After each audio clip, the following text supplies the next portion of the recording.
من شرور أنفسنا ومن سيئات أعمالنا من يهده الله فلا مضل له ومن يضلله فلا هادي له وأشهد أن لا إله إلا الله وحده لا شريك له وأشهد أن محمدا عبده ورسوله أما بعد فإن خير الحديث كتاب الله وخير الهدي هدي محمد صلى الله عليه وسلم وشر الأمور محدثاتها وكل محدثة بدعة وكل بدعة ضلالة وفي رواية الضلالة في النار.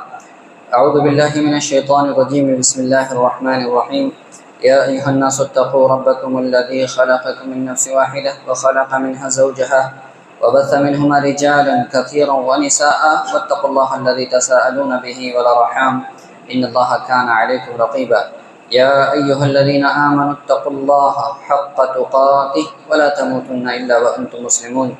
يا أيها الذين آمنوا اتقوا الله وقولوا قولا سديدا يصلح لكم أعمالكم ويغفر لكم ذنوبكم ومن يطع الله ورسوله فقد فاز فوزا عظيما. وقال جل في علاه في محكم تنزيله: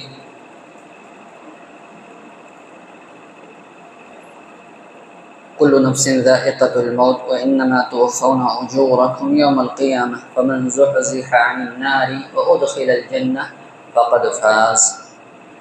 سب قابل احترام حاضرین جمعہ، نوجوان ساتھیوں، بزرگوں، پیارے بچوں، تقریر سن رہے عزت ماں اور بہن، اللہ رب العزت کا بے انتہا کرم، فضل، توفیق اور احسان کہ آج کے اس مبارک دن میں، مبارک جگہ میں اور مبارک وقت میں ہم سب اکٹھا اور جمع ہوئے. دعا کریں کہ رب کریم ہم سب کو اسی طرح سے جنت الفردوس میں جمع فرمائے اور ہم سب کو کہنے سننے سے کہیں زیادہ عمل کرنے کی توفیق بخشے. آج کی تقریر کا جو موضوع ہے وہ ہے فکر آخرت کی فکر. آج کی اس بھاگ دوڑ بھری زندگی کے اندر انسان جیسے ایسا معلوم ہوتا ہے کہ جیسے راستہ بھول گیا ہو. پھر راستہ بھولنے کی کیا حالت ہوتی ہے؟ جو شخص راستہ بھول جائے، بھٹک جائے، ایسے شخص کی کیا حالت ہوتی ہے؟ وہی حالت ہماری ہو رہی ہے. کبھی ہم سیدھے راستے پہ آ جاتے، کبھی پھر سے بھٹک جاتے، دور نکل جاتے، پھر واپس آنے کی کوشش کرتے، لیکن انجام کیا ہے؟ بھٹکے ہوئے کا کیا انجام ہوتا ہے؟ وہی ہمارا انجام ہو رہا ہے. تو ایسے میں پراپرلی باقاعدہ طور پر آخرت کی فکر کرنا، آخرت کے بارے میں سوچنا اور پہلے سے کچھ ضروری معلومات حاصل کر کے اسی کے حساب سے اپنی زندگی کا روڈ میپ طے کرنا انسانوں کے لیے اور ہمارے لیے انتہائی ضروری اور لازم ہو جاتا ہے. کیوں لازم ہے؟ کیونکہ ہم دنیا ہی میں رہنے کے لیے نہیں آئے اور اس کے بعد کی بہت لمبی زندگی ہے. اور اگر آپ غور کریں تو اگر آپ پڑھیں، آپ نے غالباً پچھلے جمعہ کے اندر قبر کی تفصیلات دیکھی. تفصیلات ایسے نہیں ہیں، بہت لمبی زندگی ہے. ہمارے اور آپ کے خیال سے بہت زیادہ لمبی زندگی ہے. صحابہ کو کہا گیا حتی زرتم المقابر، تم قبروں میں چلے گئے. صحابہ کو قبروں میں گئے ہوئے کتنا سال ہوا؟ 1400 سال سے قبریں میں ہیں. 1400 سال ہو گیا، ابھی قبر کے اندر ہیں. تو ہم لوگ قبر کو بہت مختصر سمجھ رہے ہیں. 1400 سال سے صحابہ قبر کے اندر ہیں. اور پھر حشر کا ایک دن حشر کا 50,000 سال کے برابر ہے، جہاں صرف کھڑا رہنا ہے، حساب کتاب بھی نہیں ہوگا. اس کے بعد حساب کتاب شروع ہوتا. تو قبر کی ہزاروں سال کی زندگی ہے، حشر کا میدان ہزاروں سال کا ہے. اس کے بعد کی ہمیشہ ہمیش کی جنت ہے یا جہنم ہے. تو معاملہ بہت ٹف ہونے والا ہے. یہ تو بس دنیا کی زندگی ایسی ہے، ما لبثوا غیر ساعہ. جب دنیا کے اندر چلے جائیں گے، قبر سے جب اٹھایا جائے گا لوگوں کو، قبر سے ہیں قیامت آئی، اٹھایا گیا، پوچھا جائے گا قبر میں کتنے تھے، کتنے دن ٹھہرے تھے؟ تو کیا کہیں گے؟ ما لبثوا غیر ساعہ، شاید 1 گھنٹہ، شاید 1 گھنٹہ. ما لبثوا غیر ساعہ، شاید 1 لمحہ، 1 گھنٹہ. قبر صحابہ ہزاروں سال سے سو رہے، ابو جہل بھی سو رہا ہے، ابو لہب بھی سو رہا ہے، سب سو رہے نا. یہ لوگ جب دوبارہ اٹھائے جائیں گے اس زمانے کے، اور وہ آدم سے لوگ چلے آ رہے، اس زمانے کے لوگ بھی آدم سے جو آئے ہیں اس زمانے کے لوگ، جب قیامت کے دن اٹھایا جائے گا ان کو، تو کیا کہیں گے؟ کتنا ٹھہرے؟ 1 گھنٹہ شاید سے. اتنی لمبی ہے قبر. اور وہ کیا کہہ رہے ہیں؟ حشر کے میدان کو دیکھ کر کے جو اتنا لانگ ہے، اتنا لمبا ہے، اس کے بالمقابل کیا کہہ رہے ہیں؟ شاید 1 گھنٹہ.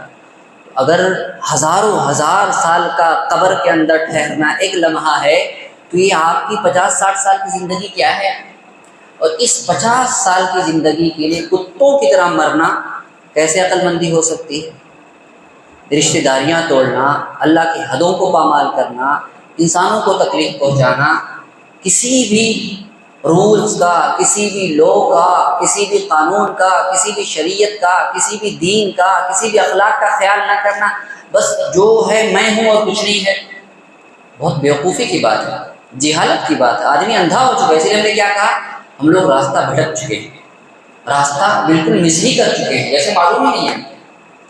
اسی کو ہم لوگ غور سے سمجھتے ہیں، پہلے تو چند ایک بنیادی باتیں سمجھتے ہیں، پھر ہم اصل بات کریں گے۔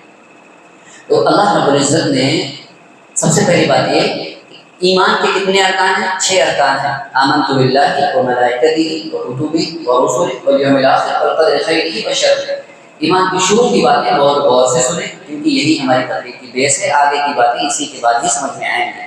تو اللہ پر ایمان، فرشتوں پر ایمان، اس کی رسولوں پر ایمان، اس کی کتابوں پر ایمان، تقدیر پر ایمان اور یوم آخرت پر ایمان، یہ ایمان کا حصہ ہے۔ ان سب کو سمجھنا پڑھنا ہمارے اوپر لازم اور ضروری ہے۔ ان میں سے جو 5واں یا 6ٹھا جو رکن ہے، یوم آخرت پر ایمان۔ یوم آخرت کا مطلب کیا ہے؟ ہم مر جائیں گے، اس کے بعد کیا ہونے والا ہے، جو ہونے والا ہے سب سچ ہے، اور جو سچ ہے اسی کے حساب سے ہم کو زندگی گزارنا، اسی کا مطلب ہے یوم آخرت پر ایمان۔ اسی یوم آخرت کے تعلق سے چند ایک باتیں ہم دیکھنے والے ہیں۔ دوسری بات یہ ہوئی پہلی بات۔ دوسری بات یہ کہ اللہ رب العزت نے ہم کو، یہ ہم ہیں، ہم یا آپ اکیلے نہیں ہو، آپ دو ہو۔ کیسے دو؟ یہ آپ کی باڈی ہے اور آپ کے ساتھ ایک روح ہے، آپ یہ روح آپ کے اندر جو ہے یہ الگ چیز ہے۔ تو انسان 2 چیزوں سے مل کر کے بنا ہوا ہے، ایک تو اس کی روح ہے، دوسری اس کی اپنی باڈی ہے۔ دونوں کو بیلنس میں لے کر کے چلنا ہے۔ دونوں میں سے کسی ایک کو بھی مس کرو گے، خاص کر روح کو مس کرو گے تو آدمی جانور بن جاتا ہے، انسان کیا بن جاتا ہے؟ جانور بن جاتا ہے۔ اگر صرف باڈی کے پیچھے بھاگے تو جانور بھی باڈی کے پیچھے بھاگتے نا، کتا کام کیسے کرتا ہے دیکھتے نا، کہیں بھی منہ ڈالے رہتا ہے، کہیں بھی اپنی حاجت پوری کر لیتے۔ تو صرف باڈی کے پیچھے بھاگنا جانوروں کی علامت ہے۔ اور صرف آپ روح کا خیال کرو گے، خالی روح کا خیال کر جاؤ گے تو وہ کرسچن کی طرح راہب اور پادری اور پوپ بن جاؤ گے، گندگی کے اندر پڑے ہوئے ہیں، نہ نہا رہے نہ دھو رہے، ایسی عبادت کر رہے۔ تو صرف ایسا بھی نہیں کرنا ہے، صرف ایسا بھی نہیں کرنا ہے، بیچ کا لے کر کے چلنا ہے، اعتدال کے ساتھ چلنا ہے، باڈی کا بھی خیال رکھنا ہے اور روح کا اس سے زیادہ خیال رکھنا ہے۔ اور جب ہم روح کا خیال رکھتے ہیں تو کیا فائدہ ہوتا ہے، ابھی ہم دیکھنے والے ہیں۔ تو ہم نے کہا کہ روح، انسان 2 ہے، انسان کا یہ بدن ہے، انسان کی روح ہے۔ اب ہماری انسان یہ دوسری بات۔ تیسری بات یہ کہ ہم انسانوں کی زندگی 3 مرحلوں سے ہو کر کے گزرتی ہے، یا یوں کہہ لیجیے 5 مراحل سے۔ ہم 5 مرحلہ طے کر کے جنت یا جہنم تک پہنچنے والے ہیں۔ پہلا مرحلہ جب ہم نہیں تھے ہی نہیں، ماں کے پیٹ میں بھی نہیں تھے، وہ پہلا مرحلہ، ہم نہیں تھے۔ دوسرا مرحلہ ماں کے پیٹ میں تھے ہم، یہ دوسرا مرحلہ۔ تیسرا مرحلہ ماں کے پیٹ سے باہر آنے کے بعد سے لے کر کے قبر تک، مر جانے تک، یہ دوسرا مرحلہ۔ ماں کے پیٹ سے نکلے وہاں سے لے کر کے قبر تک، قبر میں جانے تک کا مرحلہ، یہ ہمارا تیسرا اسٹیپ ہے ہماری زندگی کا۔ چوتھا مرحلہ کیا ہے؟ ہماری قبر والی زندگی۔ قبر والی زندگی جو مرنے سے لے کر کے قیامت تک رہنے والی ہے، یہ چوتھی زندگی۔ 5ویں زندگی قیامت آنے کے بعد یا تو جنت ہے یا جہنم ہے۔ تو سب زندگی ہی ہے، ہم نہیں تھے، کون سا ہے؟ پہلا مرحلہ۔ ماں کے پیٹ کے اندر آئے، 4 مہینہ ہو گیا، اس کے بعد سے ہمارے اندر زندگی ہے، اور پھر مرنا نہیں ہے۔ یہ جو کہتے ہیں نا مر جائیں گے، مرنا کیا ہے؟ بولو مجھے، مرنا کیا ہے؟ مرنا یہ نہیں کہ آپ ختم ہو گئے، مرنا یہ ہے کہ آپ یہاں سے دوسری جگہ ٹرانسفر ہو گئے۔ اس لیے کیا کہا جاتا ہے؟ انتقال کر گئے، فلانے صاحب انتقال کر گئے۔ انتقال مطلب یہاں سے وہاں ٹرانسفر ہو گئے ہیں۔ ہاں، مرنا کا مطلب ختم ہو گئے نہیں۔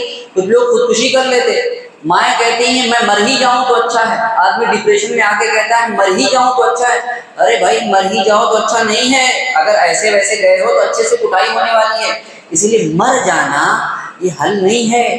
مر جانے کو کیا کہا؟ انتقال۔ ایک جگہ سے آپ دوسری جگہ چلے گئے، بس اتنا ہوا، وہاں کی زندگی اور ہارڈ ہونے والی ہے۔ اس لیے ابھی سے تیاری، مرنے کی فکر نہ کرو مر ہی جاؤ وہ نہ کہو، بلکہ کہو کہ اچھی حالت میں مروں، ہاں یہ سمجھ میں آتا ہے۔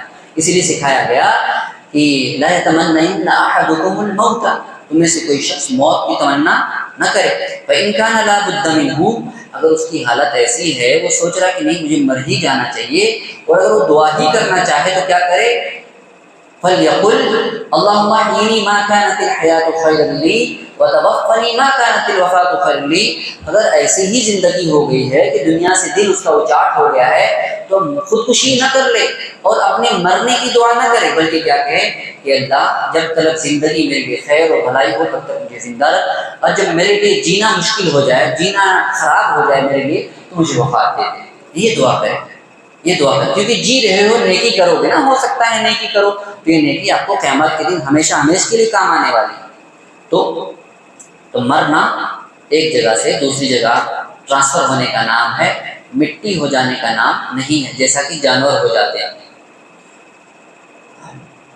اس کے بعد یہ جو زندگی ہم نے 5 بتائی اس میں سے 2 تو چھوڑ دو، پہلی والی بھی چھوڑ دو، ہم نہیں تھے، دوسری ماں کے پیٹ میں تھے اس کا بھی کوئی اعتبار نہیں، تیسری سب سے اہم ہے، تیسری، چوتھی اور 5ویں۔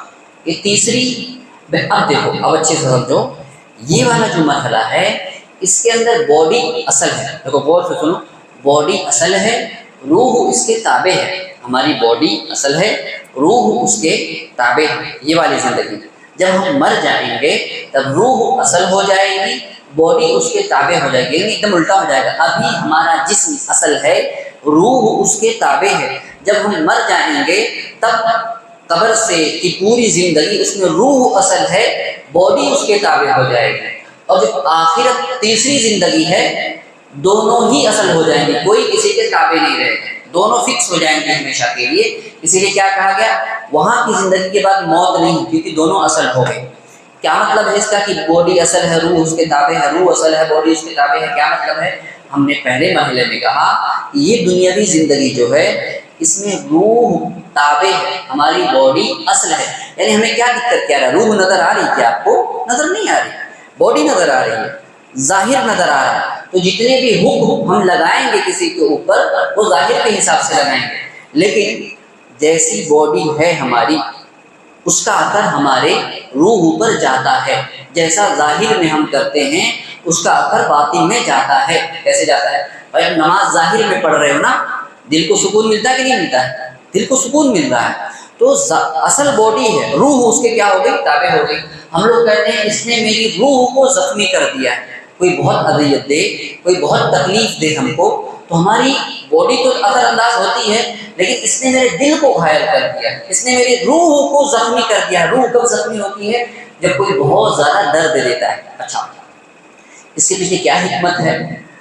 باڈی ابھر کر کے بار بار سامنے آتی ہے، روح اس کے پیچھے ہے۔ ہماری آزمائش اسی زندگی کے اندر ہے کہ دیکھو ہم باڈی کی خواہشات بار بار ابھر کے آئیں گے، کہیں بھوک لگ رہی، زبان کو ٹیسٹی کھانا چاہیے، شرمگاہ کو خواہش پوری کرنا ہے، یہ ابھر کر کے آ رہی ہے، اور روح چپکے سے ہمارے دل کے اندر ڈال دی گئی، روح ہماری باڈی کے اندر۔ آپ کو کس کا خیال رکھنا چاہیے زیادہ؟ باڈی تو اپنا بار بار ڈیمانڈ کر کے پورا کر لے رہی ہے، آپ کو اس پہ فوکس کرنا ہے، دل اور اپنی روح کو اسٹرانگ بنانے کی کوشش کرنا ہے۔ شرمگاہ جب زور مارے تو ضروری نہیں کہ اس کے پیچھے مت بھاگو، پیٹ ہی کے پیچھے مت بھاگو، زبان کو ذائقہ دینے کے لیے ہمیشہ اس کے پیچھے مت بھاگو، بلکہ اس کی نیڈ کیا ہے اس کو پورا کرو۔ بھائی یہ جو باڈی ہے، پوری باڈی، اس کی دوا کیا ہے؟ اب یہ ہم لوگ مٹی سے بنے نا، مٹی سے بنے تو اس کی ضرورتیں بھی مٹی ہی سے پوری ہو جاتی ہیں۔ کیسے؟ ہم لوگ مٹی سے بنے نا، اس کو بھوک لگی ہے، مٹی سے پورا ہو جائے گا نا، مٹی پورا ہوگی نا، کھانا کہاں سے نکلتا ہے؟ زمین سے ہوتا ہے نا اناج، تو اس کی بھوک بھی زمین سے نکالی گئی۔ ہم بیمار ہو گئے تو دوا کہاں سے آتی ہے؟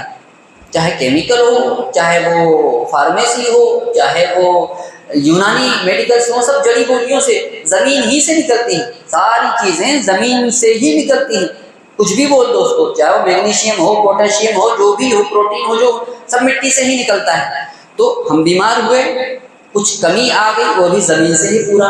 تو ہم ظاہر میں جب بھی ہم بیمار ہوتے ہیں، ہمیں ضرورت ہوتی ہے، تو تو اس بیماری کا علاج، اس ضرورت کی تکمیل مٹی سے ہی کر دی جاتی ہے۔ اچھا یہ تو باڈی ہو گئی، روح کو بھوک لگی ہے، بے چینی ہے نا، بے چین ہے آدمی، روح بھوکی ہے، سکون نہیں، پورا گاڑی ہے، بنگلہ ہے، گاڑی ہے، سب ہے، سکون نہیں ملتا، اس کو کھانا چاہیے، اس کو برگر پیزا سے مزہ نہیں آتا۔ ہاں برگر پیزا کرنے والے تو خوشی کر لیتے کھا کھا کر، اس کو سکون چاہیے، کہاں سے آئے گا؟ ہاں یہ کہاں سے؟ وَنَفَخْتُ فِيهِ مِن رُوحِي، روح ہے نا یہاں پہ، اس کو سکون چاہیے، تو اس کو سکون کہاں سے ملے گا؟ اللہ رب العزت نے فرمایا وَنَفَخْتُ فِيهِ مِن رُوحِي، اور میں نے اس کے اندر اپنی روح پھونکی ہے۔ کس کی روح ہے اس کے اندر؟ اللہ رب العزت نے اپنی خاص روح بنائی، اس کے اندر پھونکی ہے۔ یہ کہاں سے آئی ہے روح؟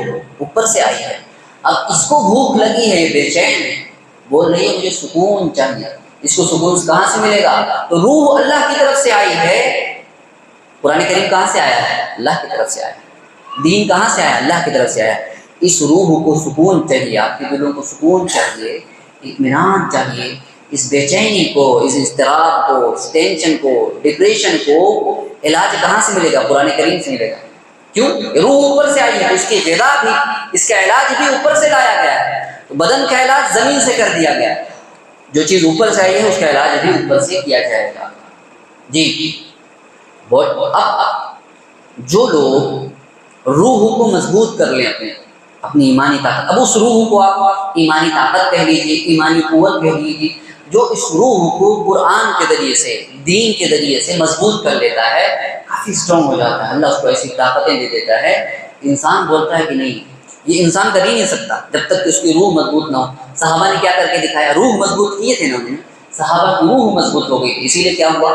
313 تھے، 1000 سے لڑ گئے نا، 3000 تھے 10,000 سے لڑ گئے نا، اور 6000 تھے 60,000 تھے 5 لاکھ سے ٹکرا گئے کہ نہیں ٹکرائے؟ احد غزوے جنگ یرموک کے موقع پر صحابہ 30,000 ہیں اور کافر کتنے ہیں؟ 1.5 لاکھ، بعض روایتوں کے مطابق 2 لاکھ ہیں، 2 لاکھ کے بالمقابل 30,000 ہیں، ٹکرائے کہ نہیں ٹکرائے؟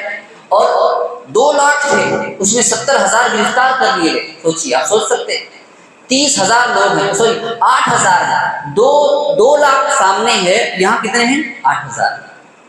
کیا انسان کر سکتا ہے کام؟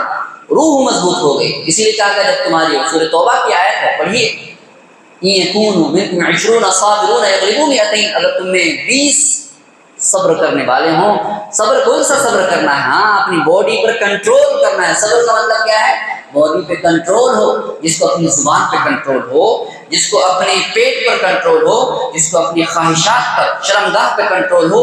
اگر تم میں کے کنٹرول کرنے والے، صبر کرنے والے 20 ہوئے تو اللہ کے فضل سے، اللہ کے حکم سے 200 لوگوں پر غالب ہو جائیں گے۔ ہاں یہ روح مضبوط ہو گئی نا، اب روح مضبوط ہو گئی، صحابہ کی روح مضبوط ہو گئی تھی۔ یہاں 8,000 ہیں، سامنے 2 لاکھ ہے، ہرا دیا، ہاں پورا جنگ کا پاسا پلٹ گیا، اور ان 8,000 نے سے مارا ہی نہیں، 70,000 کو گرفتار کر لیا۔ سوچو 8 پکڑے کیسے ہوں گے؟ میرے کو تو یہ سمجھ میں نہیں آتا ہے، آپ کے سامنے 70,000 لوگ کھڑے ہیں اور 8,000 لوگ ہیں، ایک کے سامنے کتنے لوگ ہیں؟ تقریباً 10 لوگ ہیں، کیسے پکڑا کیسے ہوگا؟ بھائی مار دیا، مر گیا بندہ، ختم ہو گیا، آپ نے تلوار ماری مر گیا، گولی ماری مر گیا، پکڑو گے کیسے 10 لوگوں کو؟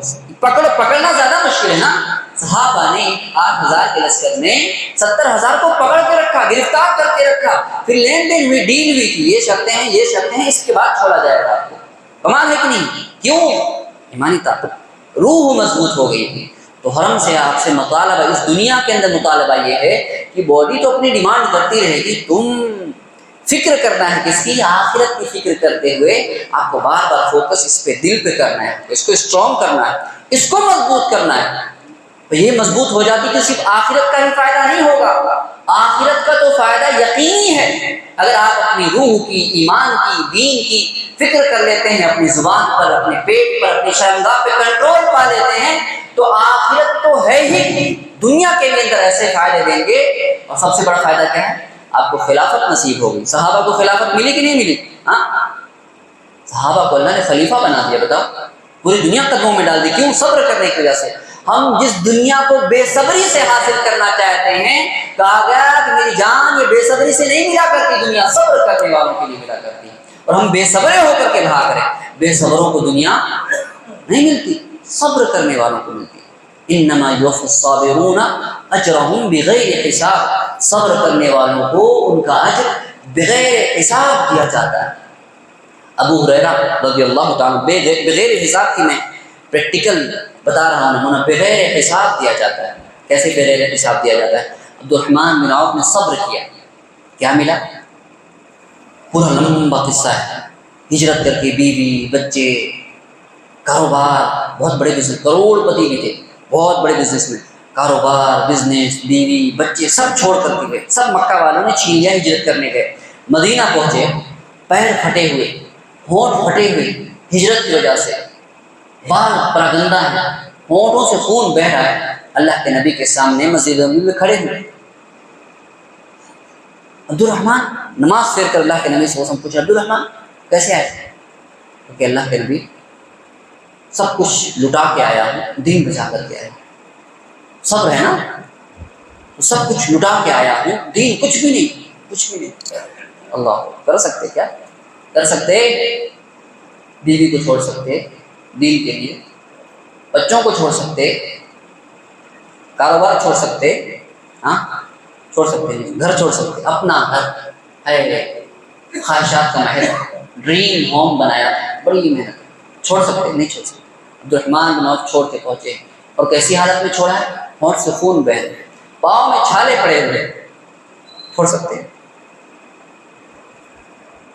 اللہ کے نبی سب چھوڑ کر کے آئے، دین بچا کر کے آئے، فرمایا کہ اگر دین بچا کر کے آئے عبد الرحمن سب پا کر کے آئے، کچھ نہیں لٹایا، پھر سے کاروبار شروع کیا، دین بچا لیا، پھر کاروبار شروع کیا، پنیر بیچا، مدینہ کی گلیوں میں پنیر بیچا، کھجور بیچا، پھر کہتے ہیں کہ ایک دن ایسا آیا کہ میں اگر پتھر کو بھی ہاتھ لگاتا سونا بن جایا کرتا تھا۔ روایتوں میں لکھا، مورخین نے لکھا کہ عبد الرحمن بن عوف کی جو وفات ہوئی ہے تو اتنے بڑے بڑے سونے کے پتھر تھے کہ کلہاڑیوں سے توڑنا پڑا اسے۔ تجوریوں میں رکھتے ہو نا سونے، اتنے بڑے بڑے چھوٹے چھوٹے اس کو رکھتے ہو، ایسا رکھتے ہو، اسی کے پیچھے بھاگتے ہو نا، یہ چھوڑ کر کے آنا ہے پھر ملتی ہے دنیا۔ عبد الرحمن نے چھوڑا تو اتنے بڑے بڑے سونے کے پتھر تھے کہ جن کو کلہاڑیوں سے توڑنا پڑا تقسیم کرنے کے لیے میراث کو۔ یہی عبد الرحمن ہے جو 1000 اونٹ اللہ کی راہ میں قربان کر رہا ہے، اللہ کی راہ میں صدقہ کر رہا ہے، پھر بھی مال میں کمی نہیں ہو رہی ہے۔ ہاں ایسے ملتی ہے دنیا۔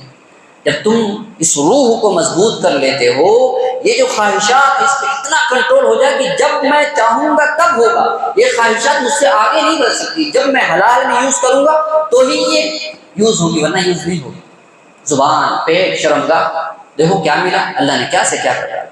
ابو ہریرہ، ہاں ہم لوگ سمجھتے کہ ابو ہریرہ کی وہ بھوک والی زندگی یاد ہے ہم کو، دوسرا بھی منظر یاد کرنا چاہیے ہمیں۔ کون سا منظر؟ ابو ہریرہ بھوکے ہیں، ہاں بھوک لگی، کسی نے پوچھا کہ ابو ہریرہ اس آیت کا مطلب کیا ہے؟ کلو وشربو کا کیا مطلب ہے؟ کلو وشربو کا مطلب کھانا پینا۔ ابو ہریرہ کو بھوک لگی تھی، بے چین تھے، تو انہوں نے کہا کھانا پینا اور کھلانا پلانا، تاکہ بندہ کھلا دینا ہے، کیا غربت تھی، کھانا نصیب نہیں، 4 دن بھوکے صفحے پہ بیٹھے ہوئے، کھانا نصیب نہیں، لیکن یہی ابو ہریرہ ہے۔ اسلام کے فتح ہو جانے کے بعد ان لوگوں نے قربانیاں دی، اللہ نے جاگیردار بنا دیا۔ جتنے میں تم کالونیاں بساتے ہو نا، ایسی 50 کالونیاں ابو ہریرہ کے نام تھی، ایسی 50 کالونیاں ابو ہریرہ کے نام تھے۔ کم ملا یہ سب؟ صبر، دین کے لیے قربانیاں، دین کے لیے چھوڑ کے آؤ، پہلے چھوڑ، بالکل ننگے ہو کر کے آؤ اللہ کی بارگاہ میں۔ یہ جو خواہشات کے، یہ حرام خوریوں کے کپڑے پہن کر کے رکھا، حرام بینک بیلنس ہے، حرام مکان ہے، حرام خوریوں کے کاروبار ہیں، اس کو چھوڑ کر کے ایک دم ننگا ہو کر کے آؤ اور اللہ سے کہو کہ اللہ سب چھوڑ کے آؤ، سب چھوڑ سکتے، چھوڑ دو، سب چھوڑ کے آیا ہوں، بالکل کچھ نہیں ہے میرے بدن پہ، اللہ حلال ہے یا تو کچھ نہیں ہے میرے پاس۔ اس کے بعد دیکھو اللہ کیسے دے گا، روح کو پاک کرنا، اسی چیز کا مطالبہ ہے مجھ سے۔ اس دنیا کے اندر روح تابع ہے، بدن اصل ہے، تو بدن اپنی ڈیمانڈ کرتی رہے گی، آپ کو کیا کرنا ہے؟ روح کو مضبوط کرنا ہے۔ اور جب روح کو مضبوط کیا صحابہ کو دیکھیے، ملی کہ نہیں ملی؟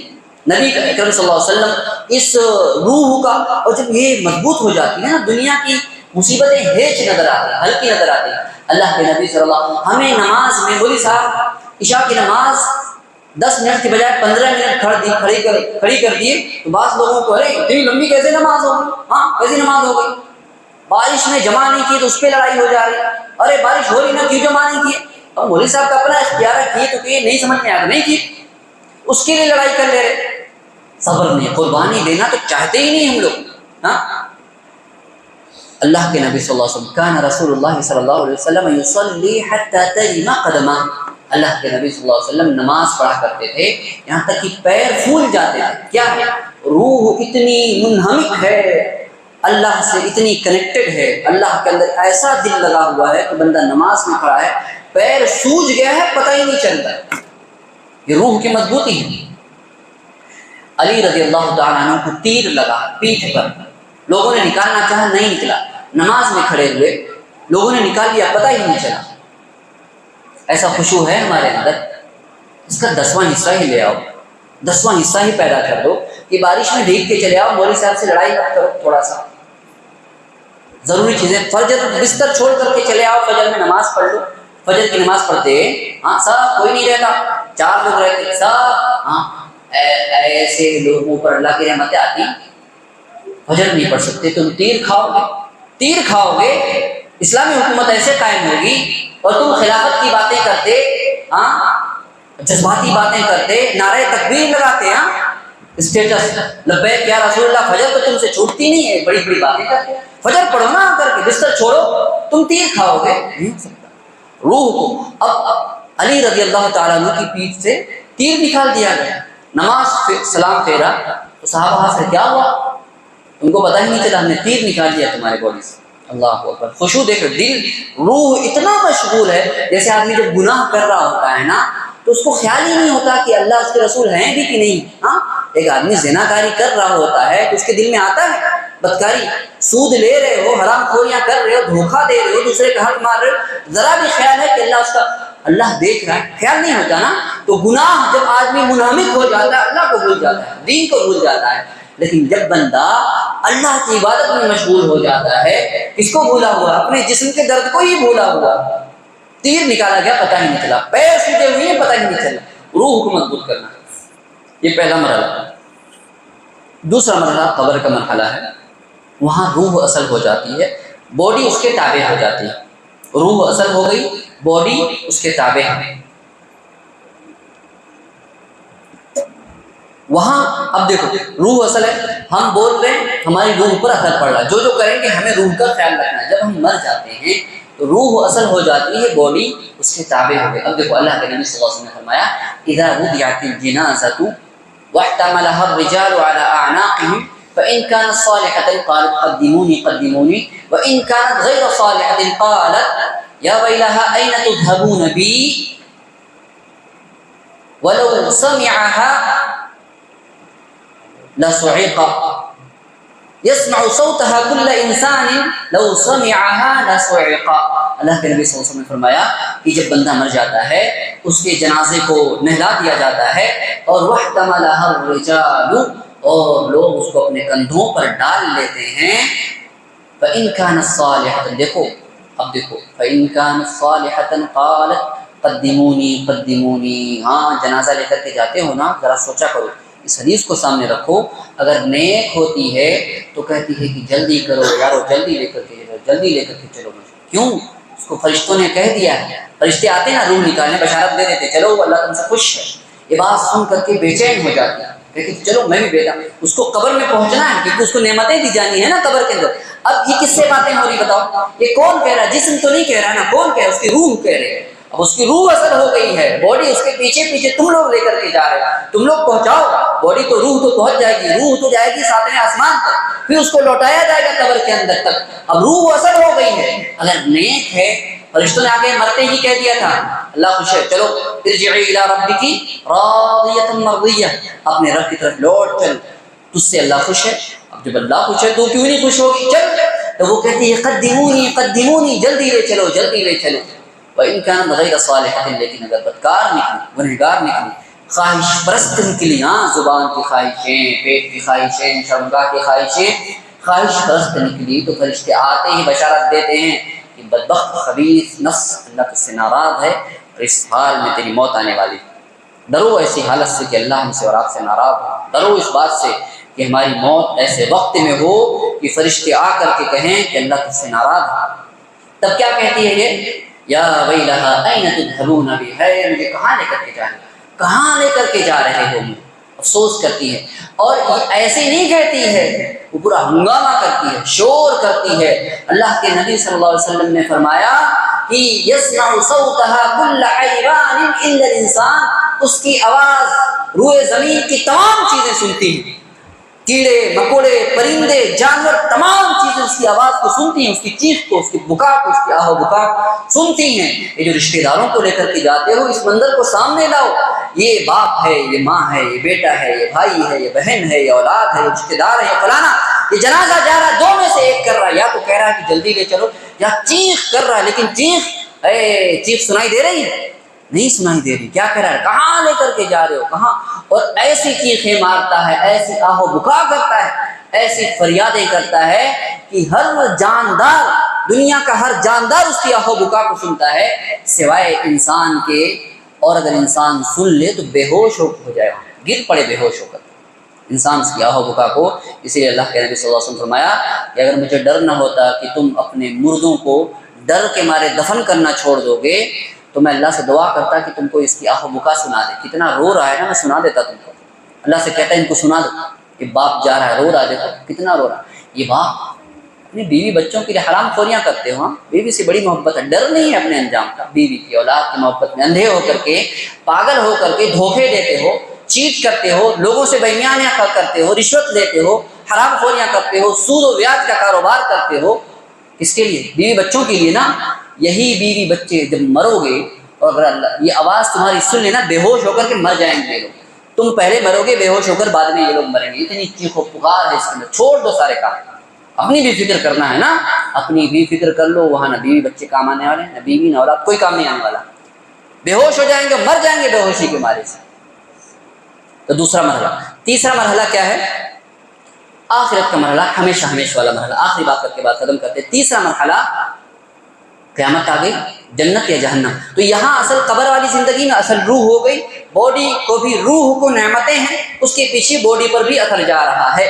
اب وہاں مرنے کے بعد دونوں اصل ہو گئی. اسی لیے جب دونوں اصل ہو گئی، یعنی قیامت کے آ جانے کے بعد حشر کے میدان میں دونوں اصل ہو گئی، یعنی اب دونوں کبھی بھی جدا نہیں ہوں گے ایک دوسرے سے. اب ہمیشہ ہمیشہ رہنا ہے. اسی لیے کبھی جب دونوں جدا نہیں ہوں گے تو مطلب کیا ہے؟ کبھی بھی موت نہیں آنی ہے. اسی لیے جنتی جنت میں، جہنمی جہنم میں.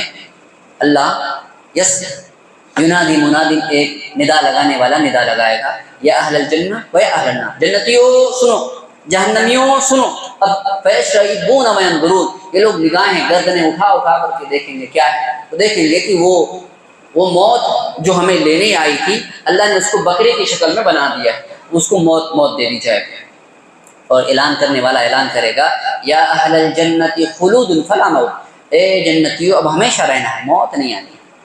یہ سننے کے بعد جنتیوں کو اتنی خوشی ہوگی کہ اتنی خوشی اس سے پہلے کبھی نہیں ہوئی. کیوں بھائی؟ ایک نعمت میں آپ جی رہے ہو، لیکن معلوم ہے کہ ختم ہونے والی. کیا ہوتا؟ کسی اچھی جگہ ہم لوگ جاتے ہیں، جب لوٹ کے آنا رہتا کیا ہو جاتا؟ یار جگہ چھوڑنی پڑ رہی، اچھا نہیں لگتا نا. تو اب جب یہ کہ آپ یہ جو یہ بیوٹیفل سین ہے، منظر ہے، گاڑی بنگلہ، سب کچھ آپ کا ہے لائف ٹائم کے لیے، ہمیشہ کبھی چھینا نہیں جائے گا. یہ خوشی الگ ہی لیول کی، الگ ہی خوشی ہے یہ. تو یہ کہا جائے گا آپ کے لیے ہمیشہ خوش ہو جائیں گے جنتی. اب یہ درد میں ہو بھائی، ایک عذاب یہ ہے کہ درد ہے، تکلیف ہے، اذیت ہے، مصیبت ہے، چل رہا ہے. آدمی اس امید سے جیتا رہتا ہے ختم ہو جائے گا، اللہ نے چاہا تو ختم ہو جائے گا. اب اللہ ہی اعلان کروا رہا ہے کہ یہ ختم نہیں ہوگا. یہ جو مصیبتیں ہیں جہنمیوں، وَيَا أَهْلَ النَّارِ خُلُودٌ فَلَا مَوْتَ، او جہنمیوں ہمیشہ رہنا ہے، موت نہیں آنی ہے. جہنمی جہنم میں چلے جائیں گے. اب یہ دل کی خواہش ہے نا، آخری بات کر کے بات ختم کرتے ہیں. یہ دل کی خواہش ہے. خواہشیں کہاں ہیں؟ خواہشیں اس جگہ ہیں. تکبر اسی جگہ ہے، غرور، گھمنڈ، دنیا پرستی سب اسی جگہ ہے نا. سنو ایک آیت، نار اللہ الموقدہ التی تطلع علی الافئدہ، یہ اللہ کی بھڑکائی ہوئی آگ ہے جو کیا کرے گی؟ دلوں کو جلائے گی. سائنس کہتی ہے کہ انسان کی باڈی 70% سے اوپر سے جل جائے تو آدمی نہیں بچتا ہے، لیکن جہنم کی آگ بہت الگ ہے. دنیا کی آگ جلتی ہے تو روشنی ہوتی ہے، جہنم کی آگ جلتی ہے تو تاریکی اور اندھیرا پھیلتا ہے. دنیا کی آگ 70% جلاتے بندہ مر جاتا ہے، جہنم کی آگ چمڑیوں کو جلائے گی، موت نہیں آئے گی. جہنم کی آگ ہڈیوں کو جلائے گی، موت نہیں آئے گی، جہنم کی آگ دلوں کو جلائے گی۔ نار اللہ الموقدہ، یہ اللہ کی بھڑکائی ہوئی آگ ہے، التی تطلع علی الافئدہ، جو دلوں کو جلائے گی۔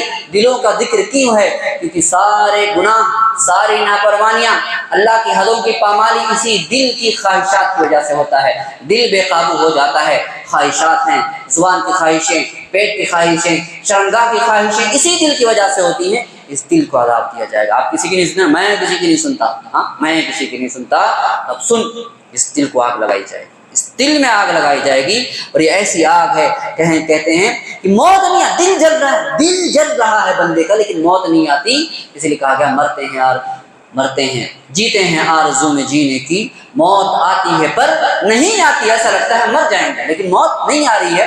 یہ فرشتہ کہیں، جہنمی فرشتے سے کہہ رہے ہیں، یہ فرشتے موت دے دے۔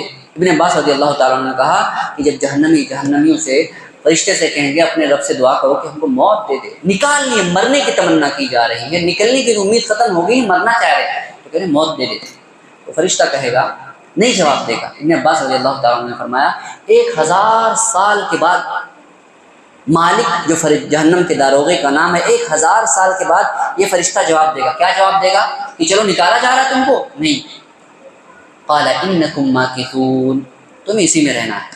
بھائی آدمی سرکاری کام آپ لوگ کرواتے ہو، مہینہ 2 مہینہ SIR ہو رہا ہے، 1 مہینہ 2 مہینہ دوڑے، کام حل ہو گیا نا، ہو گیا، چلو سال بھر کے بعد سولو ہو جائے گا کبھی نہ کبھی، 1 سال کے بعد چلو اللہ کا شکر حل ہو گیا۔